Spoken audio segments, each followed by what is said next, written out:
Friends, listen carefully. Life is short and peace of mind is precious. There are things around us and even within us that poison our thoughts and steal our calm. Today, I want to speak of 7 toxic things you must quietly remove from your life. Not with anger, not with shouting, but in silence.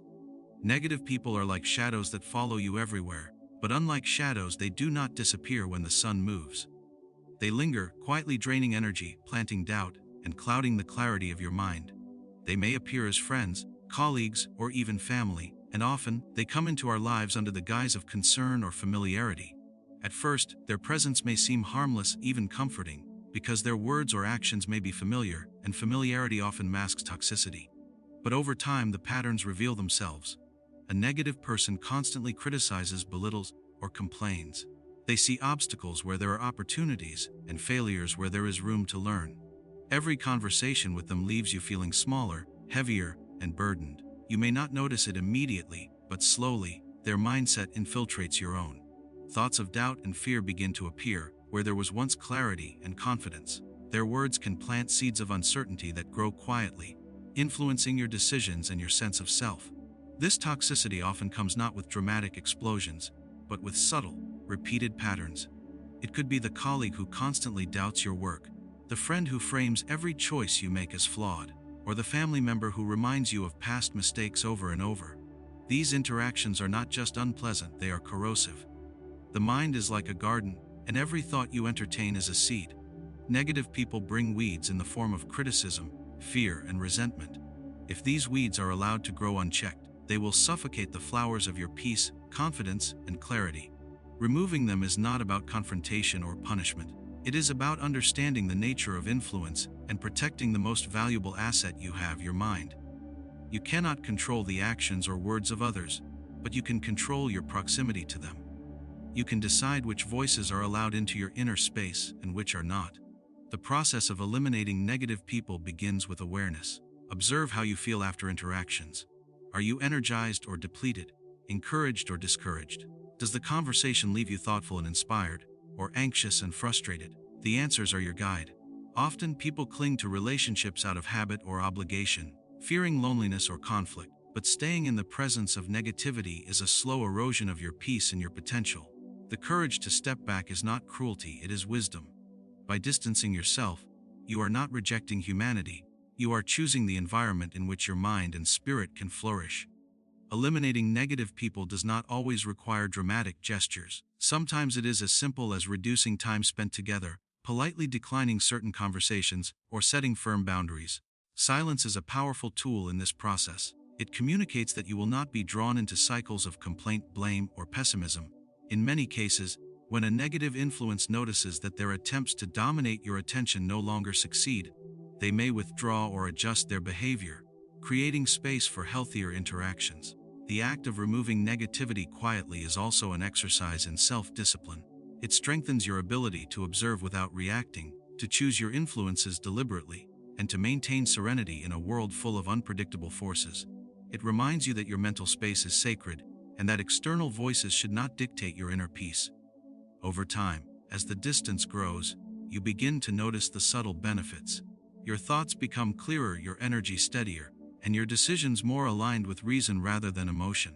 The weight that once accompanied constant negativity lifts, and with it, a sense of freedom emerges that had been obscured by the influence of others.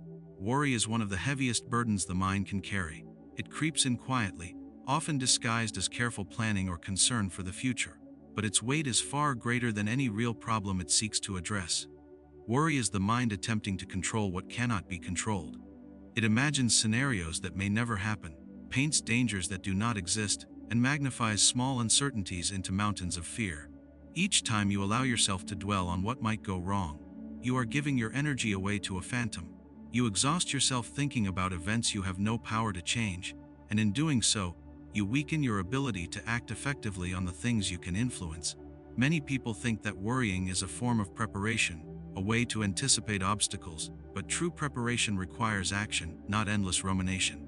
Worry stagnates the mind, trapping it in loops of what if and if only. It is a mental noise that drowns out reason and clarity. The more time you spend worrying, the less capable you become of responding wisely to the actual circumstances that arise. Worrying does not prevent difficulties, it only makes the difficulties feel heavier. It also spreads beyond the mind, affecting the body. Sleep becomes restless, muscles tense, and even simple tasks feel exhausting. It is a slow, silent thief that robs the present moment of its fullness, leaving you anxious and unsettled, even when nothing has actually gone wrong. To let go of worry, it is essential first to recognize the difference between what you can control and what you cannot. Your thoughts, actions, and choices are within your power. The opinions of others, the unfolding of events, the reactions of the world, these are not. Yet many people spend the majority of their mental energy trying to direct the uncontrollable, convincing themselves that anxiety equals responsibility. This is a false belief. Responsibility lies in your conduct, in the clarity of your mind, and in the steadiness of your actions. Accepting the limits of your control is not surrender, it is strength. It allows your mind to focus where it can truly make a difference and frees you from the unnecessary suffering of imagined outcomes. Worry often thrives on repetition. The same concerns circle through the mind again and again, gaining intensity with each turn. The antidote is awareness and discipline. Observe the moment when a thought of worry arises, and ask yourself, can I act on this? Does it depend on me? If the answer is no, release it. This does not mean ignoring reality or pretending nothing can go wrong. It means recognizing the proper scope of your attention. Direct your effort to what is actionable, and let the rest unfold as it will. Life is a series of events, many of which are unpredictable. By clinging to worry, you cling to an illusion of control that simply does not exist. Another important step is to train the mind to return to the present. Worry is almost always about the future, a time that does not yet exist. The present is the only moment in which action is possible, the only moment in which you truly live. By anchoring yourself in the present, observing what is, and responding with reason rather than fear, you weaken the power of worry. You notice that most fears never materialize, and that even challenges can be met with calm, deliberate thought. Over time, as this practice strengthens, you begin to feel a subtle but profound change. The mind becomes lighter, decisions clearer, and energy more available for the work and relationships that matter. Worry also diminishes gratitude. When the mind is focused on potential loss or disaster, it ignores the good that is already present. It blinds you to the simple realities that sustain life: health, shelter, companionship, and the capacity to act. By reducing worry, you allow space to appreciate what exists, to see opportunity, and to approach life with a steady heart. Complaining is a habit that quietly erodes the strength of the mind. It begins often as a small vent, a way to release frustration, but over time, it becomes a pattern that replaces action with words. When we complain, we focus on what is wrong rather than what can be done. We emphasize the obstacle rather than the path, and in doing so, we train our minds to dwell on helplessness instead of possibility. Every complaint is a choice to give attention to what is negative instead of noticing what is within your power to change. People who complain frequently create an environment that feeds dissatisfaction. Their words are not empty, they influence themselves and others, spreading tension and lowering morale. What begins as an expression of frustration becomes a mental habit, shaping perception in a way that blinds the mind to reason and opportunity. The danger of complaining is not just external, it is internal. With every complaint, the mind grows accustomed to finding fault and magnifying difficulty. Situations that might have been seen as challenges to overcome become burdens that weigh heavily, simply because the mind is trained to react with negativity. Complaining also diminishes patience and resilience. A complaint is often a demand for the world to be other than it is. This insistence conflicts with reality, creating tension between what exists and what one wishes existed. In contrast, a clear and disciplined mind accepts reality as it is, assesses what can be done, and takes action without wasting energy on blame or regret. Many people use complaining as a way to connect with others, believing that sharing grievances builds bonds. While empathy is important, habitual complaints rarely generate understanding. Instead, they reinforce frustration in everyone involved. Conversations become cycles of negativity, leaving participants drained rather than inspired. Over time, the habit of complaining can isolate individuals, as others unconsciously distance themselves from constant negativity. In this way, complaining is a quiet thief of both peace and meaningful relationships.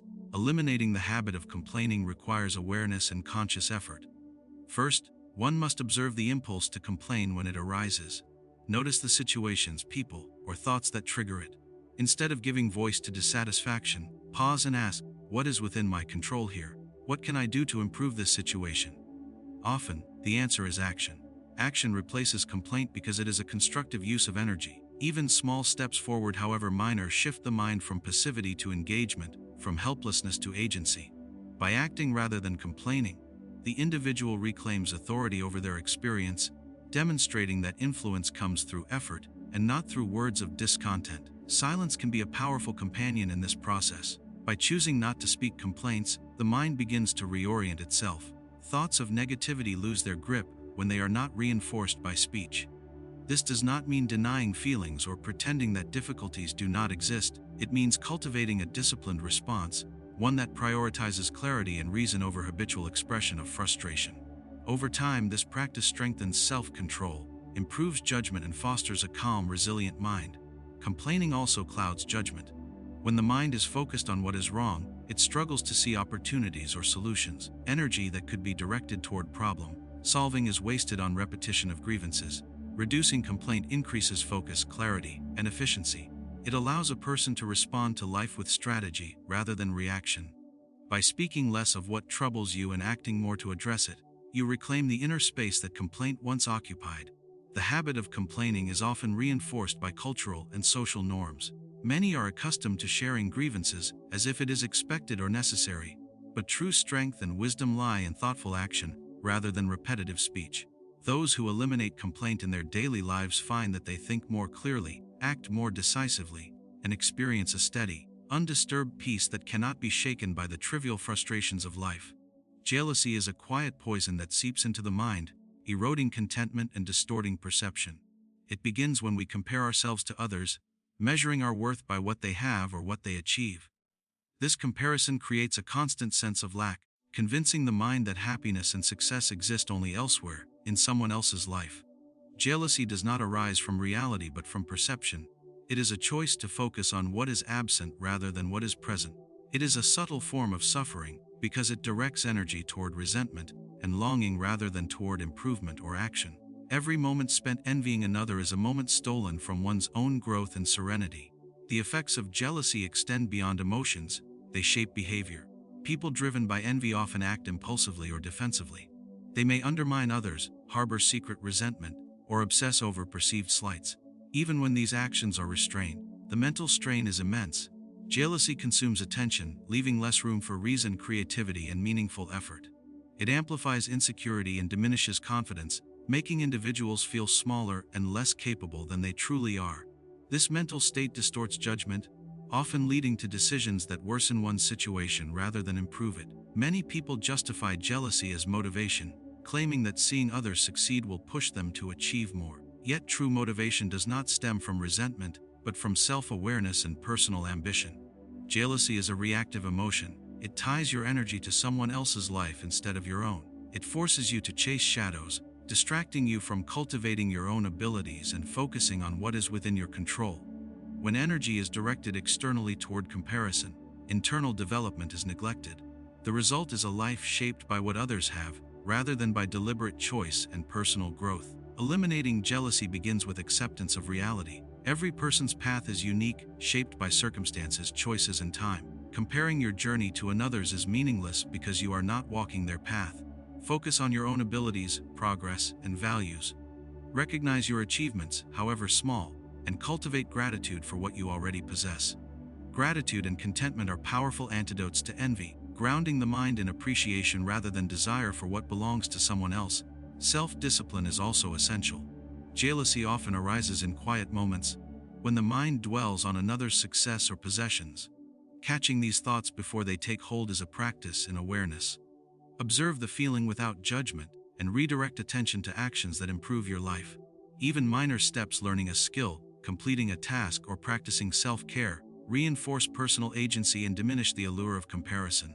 Over time, this practice strengthens the mind's ability to remain centered, calm, and focused on what truly matters. Jealousy also obscures the perception of others. When the mind is clouded by envy, it may interpret others' success as unfair or unearned, rather than recognizing effort, timing, and circumstance. This distorted perception creates resentment and isolates the mind from empathy and understanding. By removing jealousy, relationships become freer, interactions become genuine, and admiration can replace envy. True appreciation for another's achievements is only possible when one is secure in their own worth and focused on personal progress. Finally, jealousy diminishes long-term satisfaction. It creates a cycle of desire that is never fulfilled, as there will always be someone else who appears to have more or do better. The mind becomes a constant battlefield, comparing, resenting, and longing rather than enjoying what exists in the present. Freedom from jealousy is freedom to act with clarity, to invest energy wisely, and to experience life without the constant shadow of another's fortune or status. The mind becomes a place of calm observation, personal effort, and measured ambition, rather than endless, corrosive comparison. Excessive desire is a burden that clouds judgment and disrupts peace of mind. Desire itself is not harmful, it is a natural part of being alive. It motivates action, drives effort, and inspires creativity. But when desire grows unchecked, when it becomes endless and insatiable, it turns into a form of suffering. Excessive desire makes contentment impossible, because the mind constantly reaches for what it does not have, ignoring the abundance that is already present. It is a hunger that cannot be satisfied, a thirst that cannot be quenched. The more one seeks, the more one feels lacking. This relentless pursuit of what is unnecessary leads to restlessness. People consumed by desire are never still.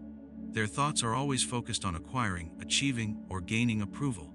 They measure their worth by possessions, status, or recognition. And this measurement is never complete, never enough. Satisfaction always seems just out of reach, and happiness is postponed indefinitely, tied to the arrival of some object, position, or experience. The mind becomes a prisoner of its wants, and peace becomes rare and fleeting. Excessive desire also distorts priorities. When attention is dominated by what one wants, it diminishes focus on what is truly valuable. Time, energy, and effort are invested in chasing illusions, leaving little room for meaningful work, relationships, or personal growth. Even achievements lose their sweetness, because they are immediately replaced by the next object of desire. The mind becomes like a vessel with a hole. No matter what is poured in, it cannot hold anything for long. This constant emptiness produces frustration and sometimes envy, as one compares oneself to those who appear to have more. To remove excessive desire, the mind must learn moderation. This does not mean rejecting all ambition or pleasure, but rather understanding the proper place of wants and needs. Reflect on what is truly necessary for a good life and distinguish it from what is merely superficial or fleeting. Recognize the difference between what improves your character, health, or relationships and what simply gratifies the ego. When the mind is disciplined in this way, desires no longer control actions, they become tools for meaningful pursuit rather than chains of restlessness. Contentment is the natural companion of moderation. When you appreciate what you have, you reduce the space that craving occupies. Simple things, a clear mind, a steady body, a dependable companion, the ability to act with reason, become sources of fulfillment. The mind becomes quieter, less anxious, and more focused. Desire is transformed from an endless chase into a guide, directing effort toward goals that truly matter rather than feeding a hollow hunger.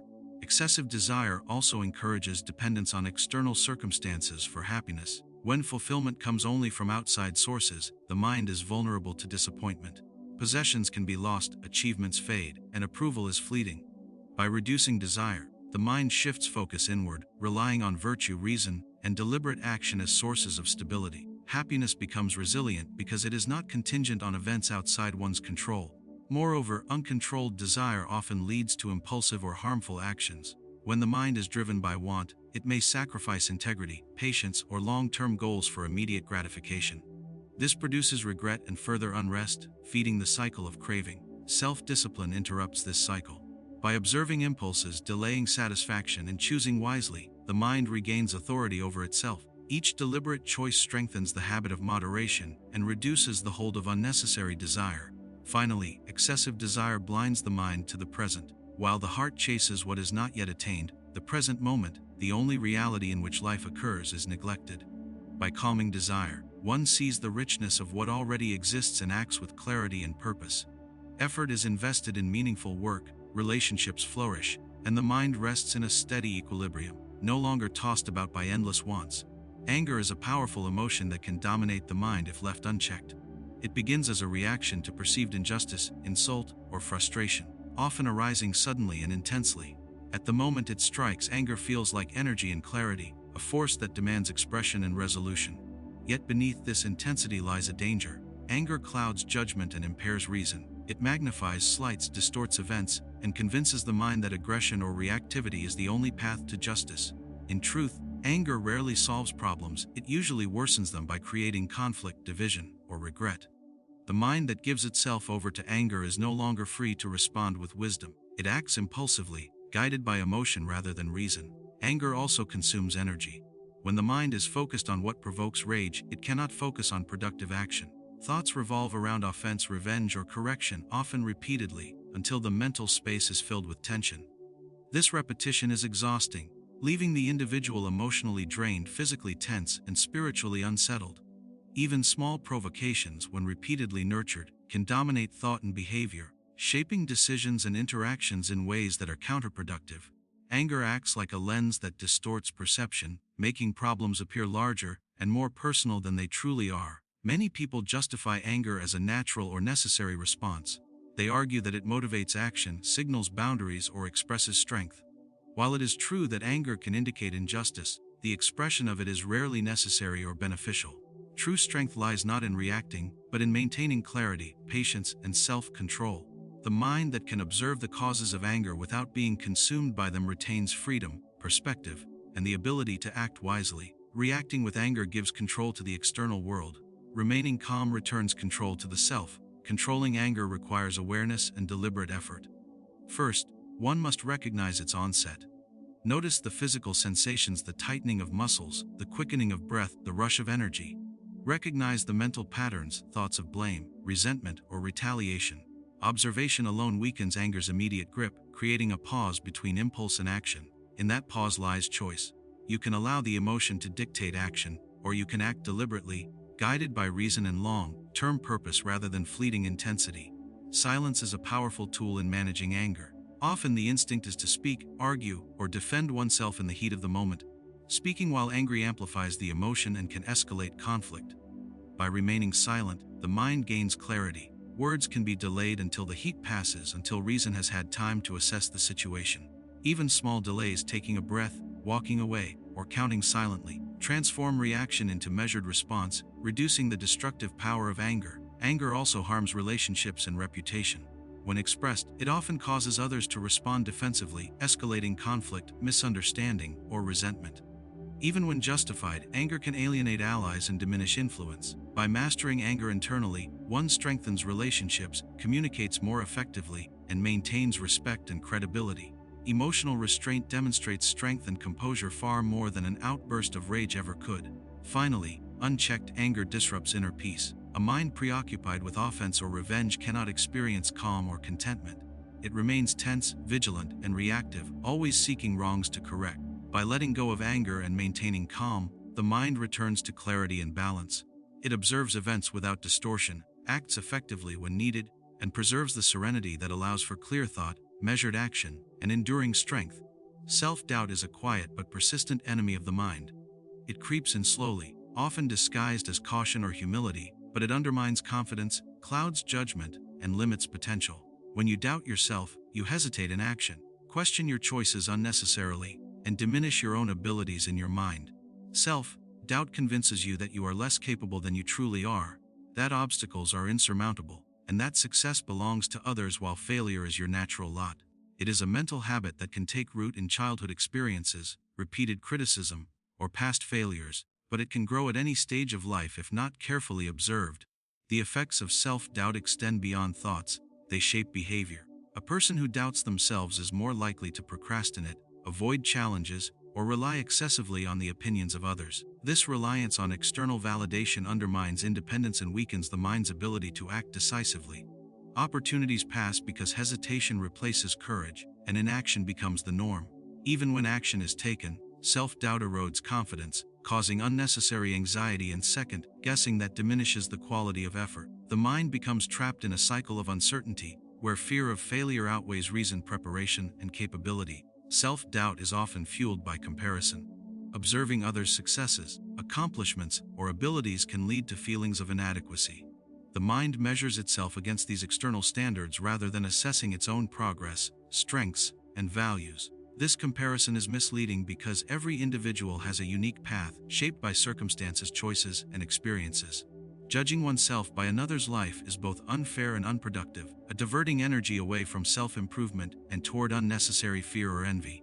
Confidence grows when attention is turned inward, focusing on personal growth, effort, and mastery of one's own path. Eliminating self-doubt begins with awareness. Recognize when doubt arises and examine its origin. Ask whether it is based on facts, past experience, or irrational fear. Observation alone reduces its power because it prevents automatic acceptance of negative thoughts. Self-doubt thrives in silence and passivity. By confronting it with reason, the mind weakens its influence.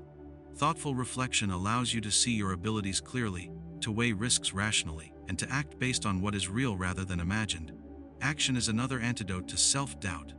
The mind doubts what it does not know through experience.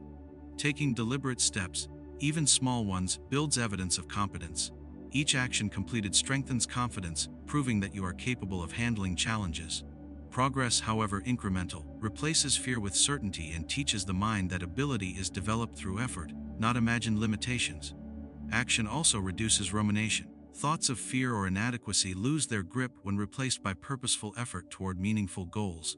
Self-doubt can also be weakened by careful reflection on past successes. Remembering times when you overcame difficulty, learned a skill, or achieved a goal reminds the mind of its capacity. These memories act as anchors, a grounding confidence in evidence rather than speculation. Similarly, cultivating a mindset focused on improvement rather than perfection reduces doubt. When the goal is mastery and learning, mistakes are seen as lessons rather than proof of inadequacy, and the mind is less prone to paralyzing fear. Finally, self-doubt isolates the mind from opportunity and clarity. By trusting yourself, you regain control over decisions and actions.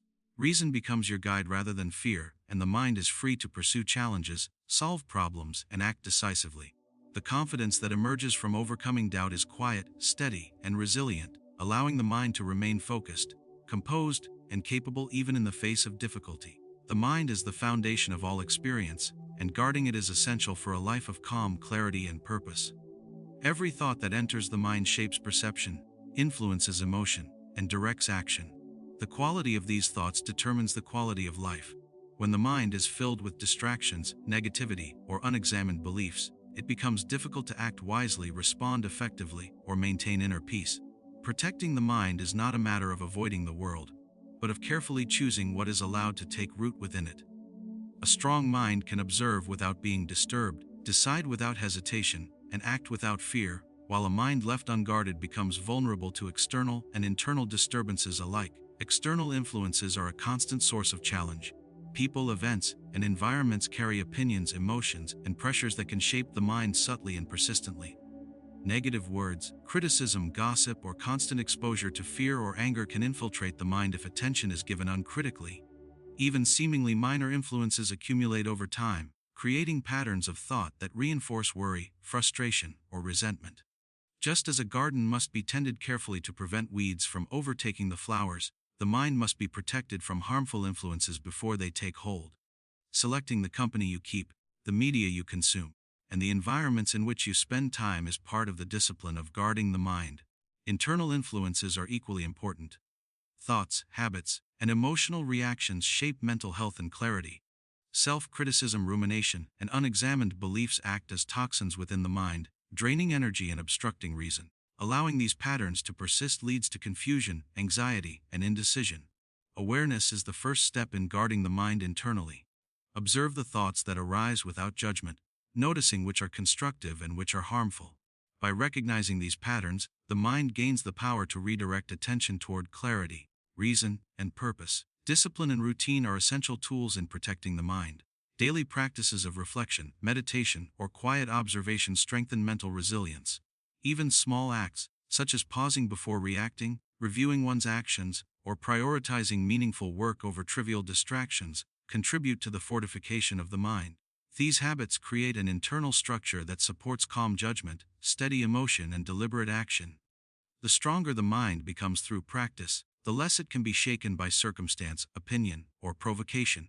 Silence and stillness are also powerful in guarding the mind. Constant noise, whether external or internal, makes it difficult to focus, to reflect, or to act with clarity. Allowing periods of quiet, whether in thought, conversation, or environment, creates space for reason to operate. In this space, one can observe impulses, examine beliefs, and assess situations without distortion. Silence strengthens self-control, reduces reactivity, and reinforces the mind's independence from external pressures. Attention is a scarce resource, and guarding the mind requires careful direction of this resource. Every moment spent dwelling on negativity, fear, or trivial concerns is a moment stolen from constructive thought, personal growth, and meaningful action. By choosing what deserves attention, the mind conserves energy for what truly matters: decisions, relationships, skills, and understanding. Training the mind to focus on what is within one's control and to release what is not is the foundation of resilience, clarity, and inner strength. Finally, guarding the mind is an ongoing practice, not a one-time achievement. Life constantly presents challenges, distractions, and influences that test focus, patience, and reason. Vigilance, self-discipline, and awareness must be maintained consistently. By protecting the mind from harmful influences, cultivating constructive habits, and directing attention wisely, the mind becomes a sanctuary of clarity, calm, and strength, capable of navigating life with composure and purpose.